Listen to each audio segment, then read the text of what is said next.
Pessoal, agora a gente vai falar um pouquinho de composição de movimentos. O que é isso? É que quando um corpo é sujeito a vários referenciais, isso é conhecido como o princípio da simultaneidade de Galileu, de acordo com o referencial, eu posso estar em movimento ou em repouso, né? Então, nós vamos ver casos, né?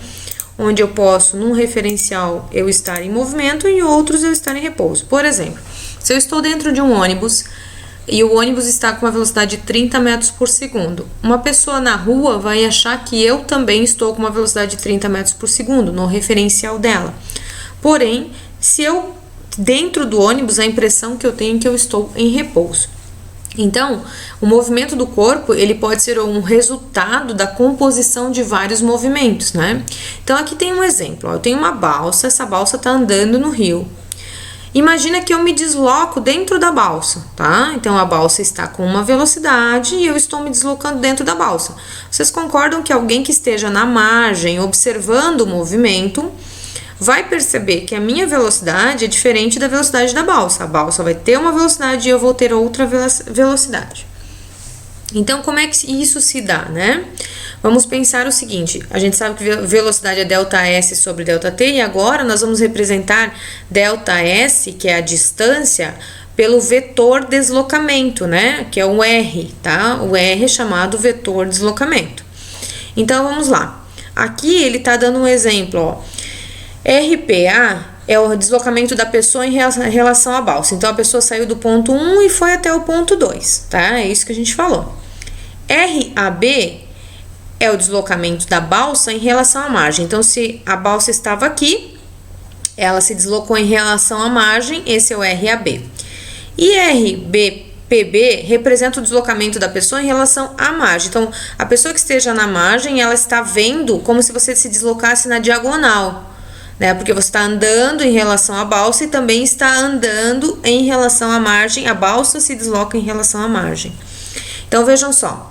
Existe um deslocamento da balsa em relação à margem, da pessoa em relação à balsa, e isso resulta em um deslocamento da pessoa em relação à margem. Então, a margem é o B. A pessoa em relação à margem sempre vai ser a soma do deslocamento da pessoa em relação à balsa e do deslocamento da balsa em relação à margem. Vamos fazer um exemplo para ver se a gente consegue compreender melhor. Uma balsa movimenta-se com velocidade constante de 8 metros por segundo em linha reta, em direção às margens de um rio. Um passageiro, então a balsa está se deslocando com uma velocidade de 8 metros por segundo em relação à margem. Um passageiro se desloca transversalmente. O passageiro sai desse ponto da balsa e começa a se deslocar, tá? E a velocidade desse passageiro é de 6 metros por segundo em relação à balsa, tá? Em um intervalo de tempo de 5 segundos. Então, ele andou daqui até aqui em 5 segundos com essa velocidade. Determine o módulo de deslocamento do passageiro em relação à balsa. Então, se eu olhar o passageiro em relação à balsa, é um movimento uniforme no referencial dele, né? Ele não tem variação de velocidade, a velocidade dele é sempre de 6 e ele leva um tempo de 5 segundos. Então, a gente, para achar o deslocamento dele, o ΔR, né? A gente vai usar aquela expressão V igual a ΔS sobre ΔT, né? A professora pegou uma caneta muito... O ΔS agora é ΔR sobre ΔT, né? Peguei uma caneta muito grossa aqui para escrever, mas enfim. Só passar multiplicando, é só fazer V vezes ΔT e eu vou achar o meu ΔR. Então, o deslocamento dele aqui vai ser a sua velocidade de 6 vezes o seu tempo de 5, ele se deslocou 30 metros dentro da balsa. Na B, o módulo de deslocamento da balsa em relação à margem. A balsa também se movimenta em movimento uniforme, esquece o passageiro, em relação à margem. Se eu estiver aqui na margem olhando apenas para a balsa, ela vai se deslocar com uma velocidade de 8 num tempo de 5. Então, o deslocamento da balsa em relação à margem é 40 metros. Bom, e na C, só para a gente voltar aqui, o módulo de deslocamento do passageiro em relação à margem. Agora sim, agora ele quer saber, olhando para o passageiro, e a gente tem que lembrar aqui, o passageiro em relação à margem, ó. Se eu olhasse aqui da margem, o deslocamento dele seria, né, essa diagonal aqui. Então agora eu tenho o quanto ele andou, o quanto a balsa andou, então eu tenho o quanto ele andou, eu tenho o quanto a balsa andou, agora eu tenho que descobrir qual é o deslocamento dele. Então vamos lá. Então o passageiro ele anda de um ponto ao outro, 30 metros, a balsa anda 40, então aqui é 30, aqui é 40. Qual é o deslocamento dele? Por Pitágoras, a gente faz que o deslocamento dele em relação à margem é 30 ao quadrado mais 40 ao quadrado. Só fazendo as contas, vocês vão ver que o deslocamento dele em relação à margem é de 50 metros. Agora a gente vai ver um item chamado deslocamentos e observador, que isso, obviamente, a gente viu já no item anterior, mas a gente vai tentar entender que o deslocamento total em relação à margem é a soma do deslocamento sempre o movimento relativo do objeto e mais a velocidade, o deslocamento de arrastamento da balsa, por exemplo. Então, o que a gente pode olhar aqui? O deslocamento total, que é esse em relação à margem, tá? Deslocamento total é o deslocamento em relação ao referencial que está fixo, no caso, a margem é o único referencial fixo. Então, esse é o deslocamento total, tá aqui, ó, tá? O deslocamento relativo é aquele que se processa no referencial que se movimenta em relação ao observador, tá? Então, em relação ao observador, quem está se movimentando? Claro que a balsa também está se movimentando, mas ela está sendo arrastada. Então, o deslocamento relativo é aquele que não há arrastamento, e sim há um deslocamento do objeto. Então, a pessoa sai de um ponto e vai para o outro. Então, esse é o deslocamento relativo. Agora, o deslocamento de arrastamento é o da balsa, que ela sai de um ponto e vai para outro por arrastamento. Não é porque ela quis ir para aquele. Ela vai porque é um arrastamento, tá? É o deslocamento sofrido pelo referencial que é móvel em relação ao observador, tá? Porque vocês podem perceber o seguinte também, se a pessoa não se movesse, esse valor aqui, ó, seria zero. E o deslocamento total seria o deslocamento apenas do objeto que é arrastado. Mas como esta pessoa se move, esse deslocamento é relativo, então isso aqui pode mudar, tá? Então vamos lá. Um pequeno barco consegue, com sua propulsão, manter uma velocidade de 4 metros por segundo em relação às águas, que é a mesma velocidade com que uma pessoa se desloca numa corrida suave e uniforme. O barco e a pessoa iniciam simultaneamente, de um mesmo ponto, a travessia de um rio de 80 metros de largura. Então, esse é o tamanho do rio, tá? 80 metros de largura. A pessoa se desloca por uma ponte transversal às margens. Se o rio tem 80 metros de largura, a ponte também tem 80, né? Enquanto o barco se desloca nas águas do rio, sempre com seu eixo paralelo à direção da ponte. O movimento do barco é afetado por uma correnteza de 7,5 metros por segundo. Ele dá um desenho nessa questão, tá? Que nós já vamos ver. Só vamos lembrar o seguinte, na letra A ele quer saber qual é a distância entre a pessoa e o barco, e entre o barco e o ponto de partida 2 segundos depois da travessia, de iniciada a travessia. Na letra B, qual é a distância entre o barco e a pessoa ao terminarem a travessia. E na letra C, esquematize a trajetória de cada um dos móveis em relação às margens e determine o deslocamento sofrido pelo barco em relação à margem. Então, esse desenho vem com um problema, tá? Então, tá aqui a ponte, tá aqui o rio, né? Então, o deslocamento dele vai ser o deslocamento da ponte. A pessoa, então, na letra A, né? A pessoa se desloca pela ponte, que é fixa em relação às margens. O deslocamento da pessoa é 2 segundos. Então, vejam só.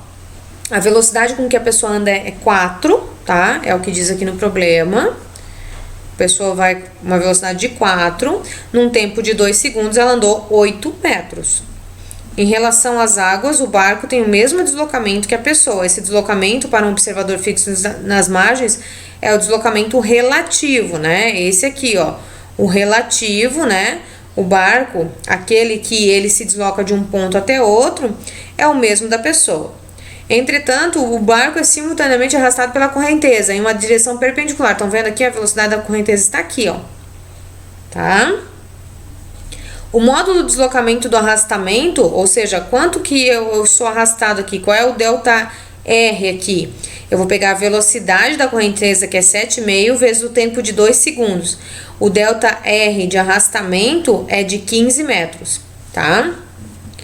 Então agora, para a gente saber o total, a distância total dele até o ponto de partida, considerando que ele se deslocou aqui 8 metros, igual a pessoa, e aqui ele se deslocou 15 metros, nós vamos fazer 8 ao quadrado mais 15 ao quadrado, a gente tirando a raiz, tudo mais, a gente vai ver que o deslocamento dele em relação à margem é de 17 metros, tá? Então, a distância entre a pessoa e o barco, entre a pessoa e o barco é de 15, né? Porque essa é a distância aqui, vertical. Mas a distância entre o barco e o ponto de origem é 17.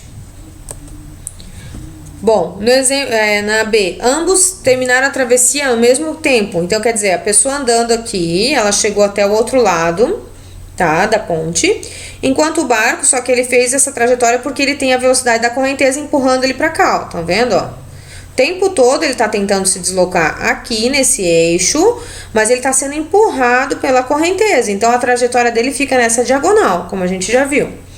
Então, ambos terminaram a travessia ao mesmo tempo. O deslocamento sofrido pela pessoa em um referencial fixo possui módulo de 80, que é o mesmo comprimento da ponte, tá? Então, a pessoa saiu de um ponto e foi até o outro.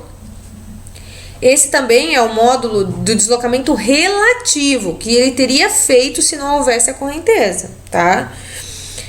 Então, para obter o módulo do arrastamento, né? Para mim saber qual que é o módulo desse arrastamento, a gente precisa saber o tempo de travessia, né?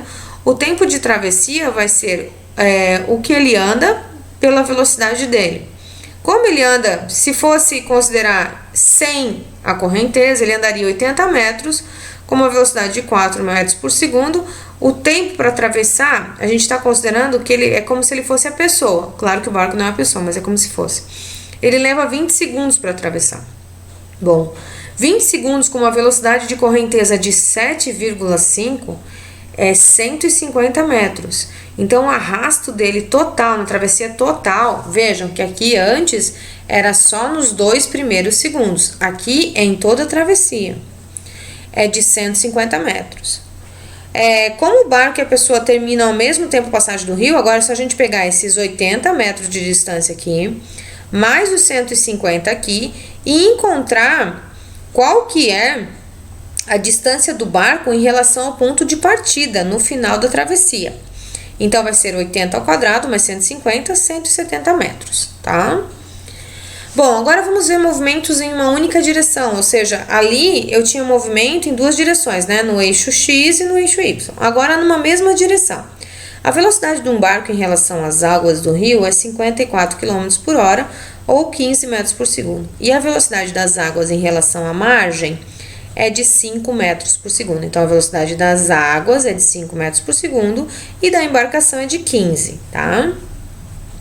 Considere que se tratam de dois movimentos retilíneos. Determine a distância que o barco percorre em relação à margem, subindo o rio durante 15 minutos. Né? Resolva o item anterior, supondo que o barco esteja descendo o rio. Subindo o rio, ele está contra a correnteza. Então, a velocidade, imagine o seguinte, ele está com uma velocidade de 15, a correnteza está com 5, seria 15 menos 5. A velocidade com que ele está subindo o rio é de 10 metros por segundo. Na B, resolva o item anterior, supondo que o barco esteja descendo. Agora, descendo é só somar as velocidades. A velocidade da correnteza e a velocidade do barco, a soma delas dá 20 metros por segundo. Né? Na letra A, ele pediu a distância, né? Só pra gente, durante os 15 primeiros minutos. Lembrando que os 15 primeiros minutos dão 900 segundos. Aí é só multiplicar a velocidade de 10 por 900, eu tenho 9.000 metros, que é 9 quilômetros, que ele anda subindo o rio. E descendo o rio, e nos mesmos 15 minutos, a favor da correnteza, né? Ele vai andar 18 quilômetros, tá? Porque vai ser 20 vezes 900, vejam, o dobro, né? Quando ele desce o rio, do que quando ele sobe o rio. É isso, então. Bom, gente, vamos agora no capítulo 6, né? Da frente B. Nós vamos falar agora de aplicações das leis de Newton. Na verdade, a professora vai disponibilizar vários links para vocês de exercícios resolvidos, porque essa parte vocês vão ter que realmente assistir todos esses exercícios para poder entender, tá? Então, aqui vai ser só um resumo. Eu preciso que depois vocês vão lá e realmente estudem, né, os outros links que a professora colocar. Bom, primeira aplicação das leis de Newton que a gente usa muito é o caso dos elevadores. Num elevador parado ou em movimento uniforme, se eu tiver um objeto aqui, a força peso é igual a essa força normal. Se ele estiver parado ou em movimento uniforme, ele pode estar subindo em movimento uniforme ou descendo em movimento uniforme, tá? E esse peso eu chamo de peso aparente, tá? Que é o peso que ele aparenta ter. O elevador subindo, quando o elevador está subindo, tá? Em movimento acelerado, né? Eu vou fazer F menos P, porque P é para baixo, F é para cima, então vai ficar F menos P igual a M vezes A. Porque a força resultante é para cima. Uma vez que ele está subindo, é F menos P igual a M vezes A. Sempre que ele estiver subindo, é porque essa força F é maior que o peso. Então, obviamente, que eu vou ter um peso aparente muito menor. Quando ele estiver descendo, tá? Então, se ele está descendo, eu vou fazer P menos F igual a M vezes A. Nós vamos fazer exemplos para poder entender. Uma pessoa decide pesar-se dentro de um elevador e, para até o fim, leva consigo uma balança de molas, que na verdade é um dinamômetro. O dinamômetro é o que mede força. A escala desse aparelho é tal que, para uma força de 1000 newtons, ela indica 100 kg de massa. Isso é força, isso é massa.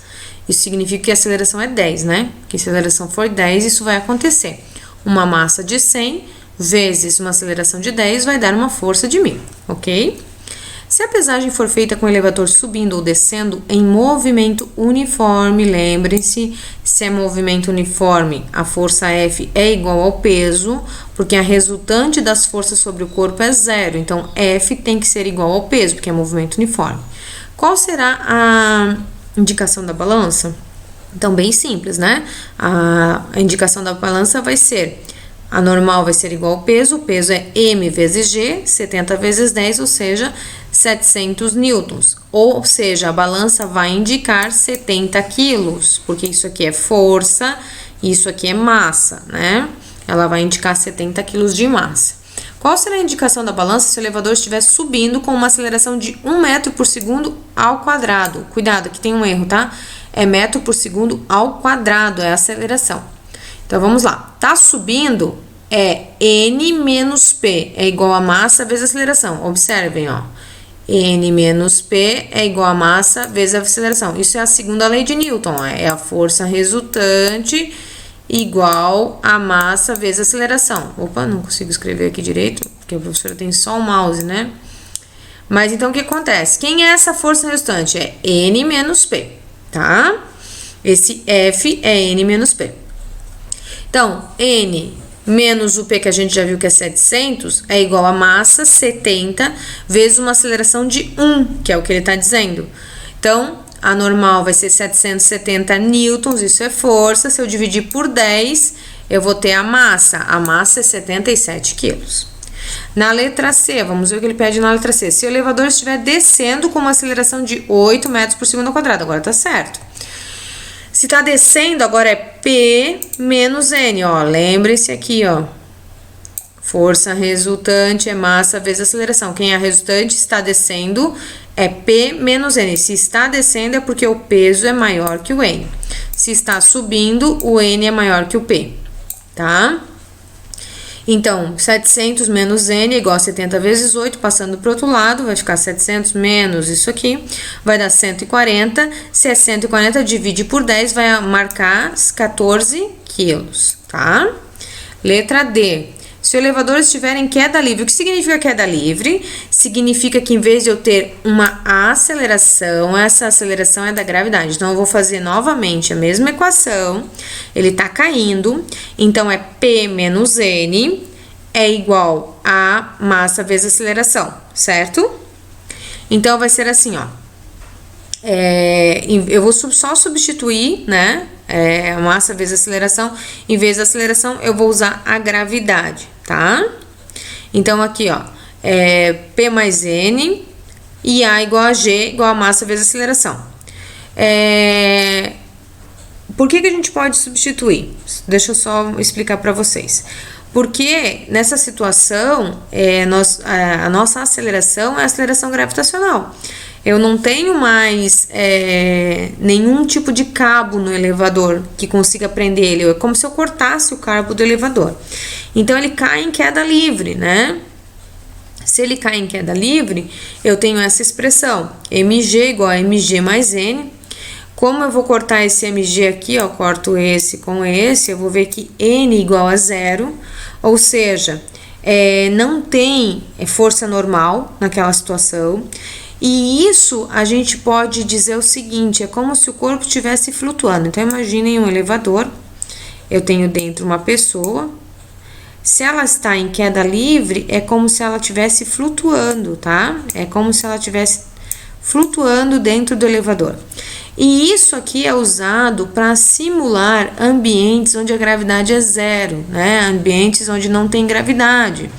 Não é que aqui nós não tenhamos gravidade, mas é como a pessoa fica voando dentro do elevador como se não houvesse gravidade, porque eu não tenho força normal, então eu não mantenho a pessoa no chão, tá?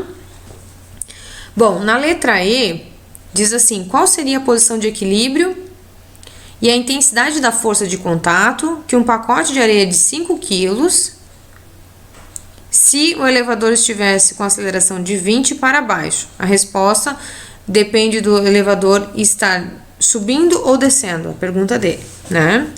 Como a aceleração é para baixo, ela é maior que a gravidade, então né? Obviamente eu vou somar P e N, né?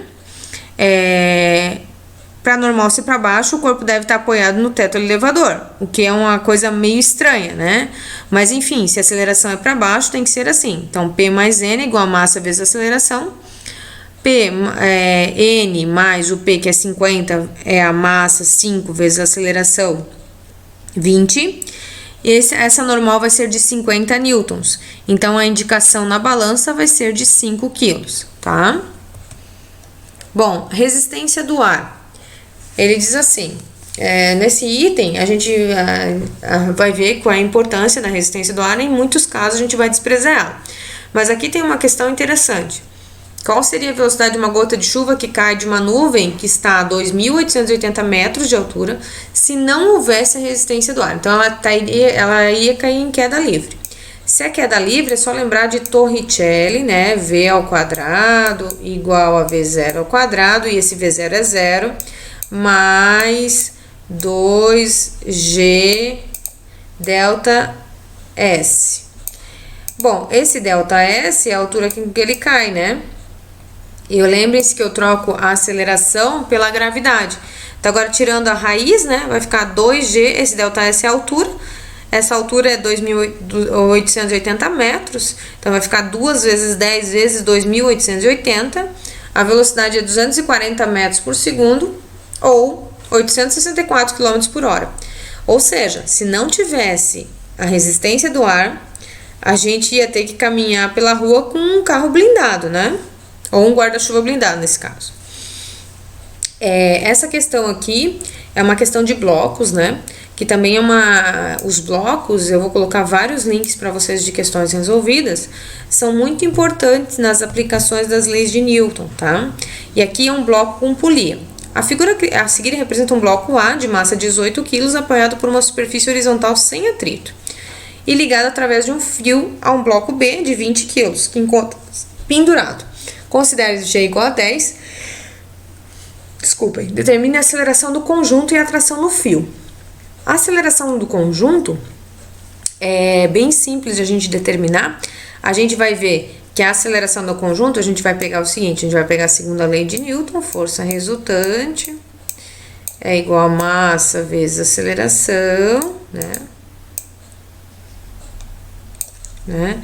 Então, a gente vai observar aqui, olhando o diagrama de corpo livre que ele faz, né? Eu tenho aqui o corpo A, ele colocou a tração aqui, esse fio, né, que segura esse corpo, a normal e o peso. A normal e o peso se anulam, a única força que fica aqui é a força T, né? No corpo B, eu tenho o peso de B e eu tenho a tração. Então, significa que a tração é exatamente igual ao peso de B, né? Nesse caso, o bloco A, ele tem as forças peso, normal e tração, e no bloco B somente peso e tração, né? Então, assim, se eu quero saber e determinar qual é a aceleração, eu preciso, obviamente, determinar quem é o valor dessa tração primeiro, né? Então, como não existe atrito entre o bloco A e a superfície, e como N é normal e o peso se equilibram, então a força de tração é a resultante das forças, que age tanto sobre o bloco A quanto o bloco B, né? Se o bloco A acelera para a direita e o bloco B para baixo, então é porque o peso de B é maior que a tração. Assim, podemos escrever, então, para o bloco A, vai ser T igual a MA vezes aceleração, né? E para o bloco B vai ser PB menos T igual a massa de B vezes aceleração. A gente vai ter duas equações com duas variáveis, né? Então, se a gente fizer, por exemplo, uma soma aqui, né, dessas duas equações, essa aqui é a primeira equação, 18A igual a T, e 2A é igual a 2 vezes 10, que é 20 menos T, né? Então, se a gente fizer uma soma aqui de mais e menos T, é só cortar. Isso aqui é 20, 18A mais 2, isso é 20 igual a 20, a aceleração vai ser de 1. Vamos só acompanhar aqui, né? Fazendo por soma aqui, ó, 18A mais 2A dá 20, isso aqui é 20, e esses T's cortam, então vai ficar 20A igual a 20, ou seja, a aceleração igual a 1. Substituindo na equação do bloco A, né? T igual a 18 vezes 1, 18 vezes 1, 18. Observe, então, para o cálculo da aceleração, poderíamos considerar o sistema formado apenas por dois blocos, né, de massa, somando as massas, 20 kg.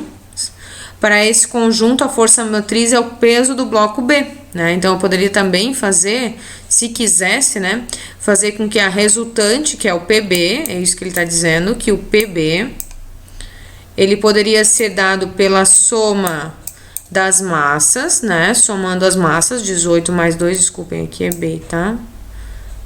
Que o PB é a própria força resultante, poderia ser dado pela soma das massas, 18 mais 2, vezes a aceleração. Sabendo que o peso de B é 20, dividindo pela soma das massas, que é 20, a aceleração daria 1 metro por segundo ao quadrado. Gente, eu vou precisar que vocês vejam os demais vídeos, porque realmente são importantes para vocês, tá? Bons estudos!